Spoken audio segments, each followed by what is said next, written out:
Yemek Adası mutfağıma ve kanalıma hoş geldiniz. Bugün evde pratik bir şekilde el açması, kıymalı, patatesli börek yapımı göreceğiz. Buyurun yapalım. Öncelikle karıştırma kabıma 1 paket kuru maya, 2 su bardağı ılık süt,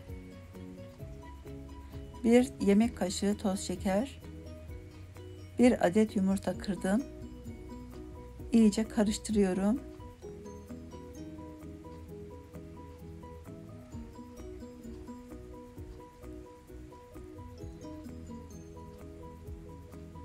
Üç yemek kaşığı zeytinyağı ekledim. Bu karışımın aldığı kadar un ekleyeceğim. Unu ekledikten sonra 1 çay kaşığı kadar veya 1 tatlı kaşığı tuz ekleyelim. Toplamda 3 su bardağı un kullandım. Kullandığım bardak ölçüsü 200 milimlik ama unun miktarı değişebilir. Çok yumuşak bir hamur elde edelim.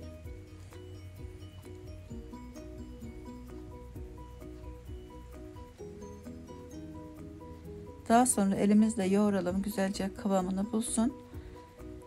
Üzerine kapatalım. Yarım saat mayalanmasını bekleyelim. 350 gram kadar yağsız dana kıymanın üzerine 2-3 yemek kaşığı zeytinyağı ekledim ve kavurmaya başladım. 2 adet orta boy soğanı küçük küçük doğradım. Kıymalar kavrulduktan sonra soğan ekliyorum. Beraber kavuruyorum.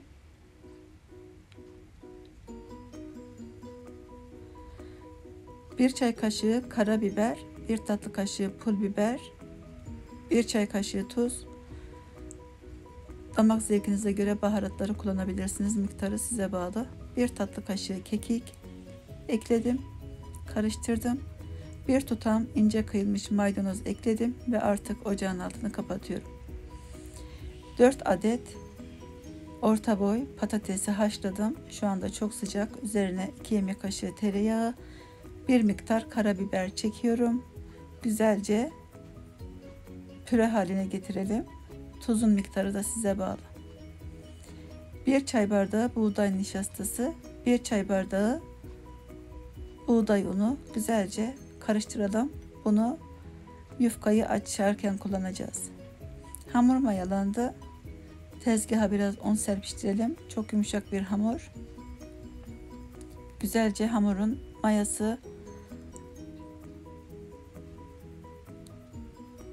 çıkana kadar, maya kokusu gelmesin diye güzelce yoğuralım. Yoğurdum. Yumurta büyüklüğünde parçalara böldüm. Bezeleri hazırlıyorum. Hamurun çok yumuşak olması çok önemli. Sert bir hamur olursa açılmaz. 10 dakika dinlendirdim. Şimdi açıyorum. Yaklaşık 30-35 santim büyüklüğünde açabilirsiniz. Hamur yumuşak olduğu için çok kolaylıkla açılacaktır.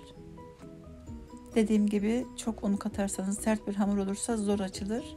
İstediğiniz sonucu elde edemezsiniz.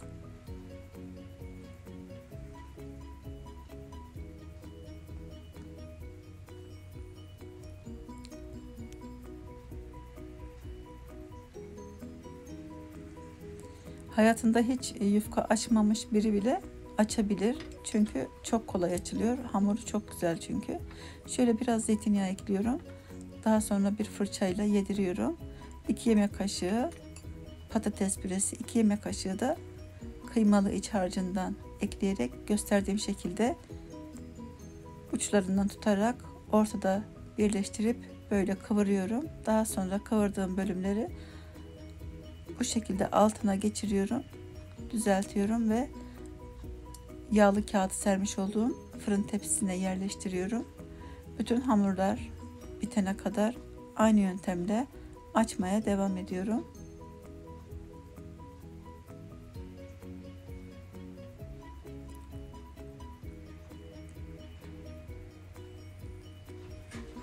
Ne çok fazla kalın ne de çok fazla ince olmamalı.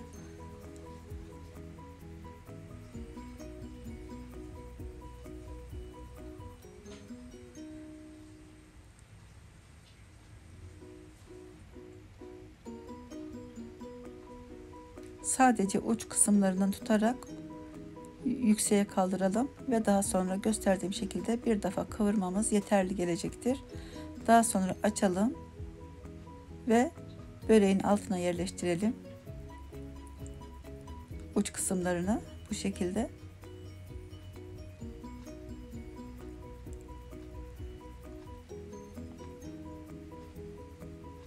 Yapımı çok pratik. Yani 1 saatin içinde hazırlayabilirsiniz.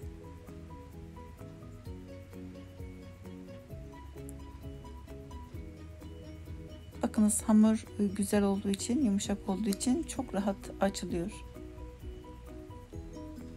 Bütün hamurlar bitene kadar aynı yöntemle devam edeceğiz. Daha sonra önceden ısıtmış olduğumuz 180 derece fırında üzeri pembeleşinceye kadar pişireceğiz.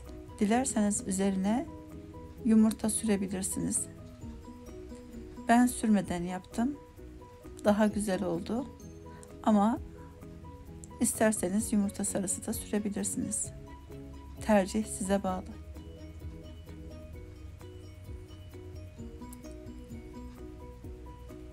O kadar eğlenceli ki keşke hamurlar hiç bitmese, hep açsam diyeceksiniz. Yapımı gerçekten zevkli.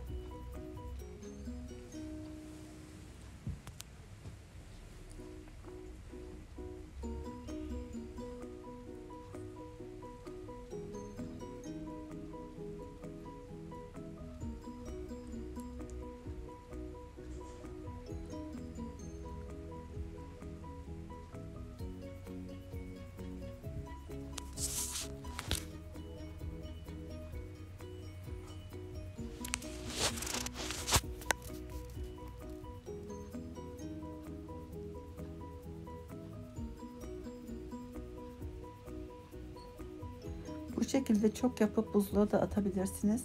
Daha sonra çıkarıp buzlu buzlu fırın tepsisine yerleştirip pişirebilirsiniz. Kahvaltıda veya akşam yemeklerinde tüketebilirsiniz. Nefis oluyor. Çocuklarınızın beslenme çantasında bırakabilirsiniz. Çok doyurucu ve çok lezzetli bir tarif.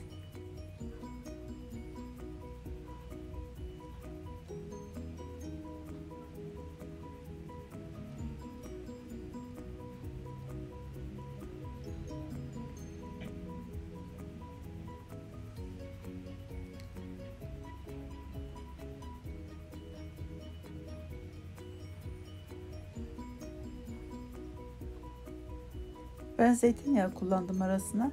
Çiçek yağı da kullanabilirsiniz, tereyağı da kullanabilirsiniz. Evinizde hangisi varsa onu kullanabilirsiniz. Fırınım şu anda ısınıyor. Hemen sıcak fırına veriyorum. Dediğim gibi yumurta sarısı sürmek size bağlı. Evet, fırına sürdüm. Hemen üzeri pembeleşti. Yarım saat içinde pişti. Mis gibi kokular yayıldı. Umarım tarifi beğenmişsinizdir. Beğendiyseniz beğen tuşuna basıp abone olursanız memnun olurum. İzlediğiniz için teşekkürler. Başka videolarda görüşmek üzere. Hoşça kalın. Afiyet olsun.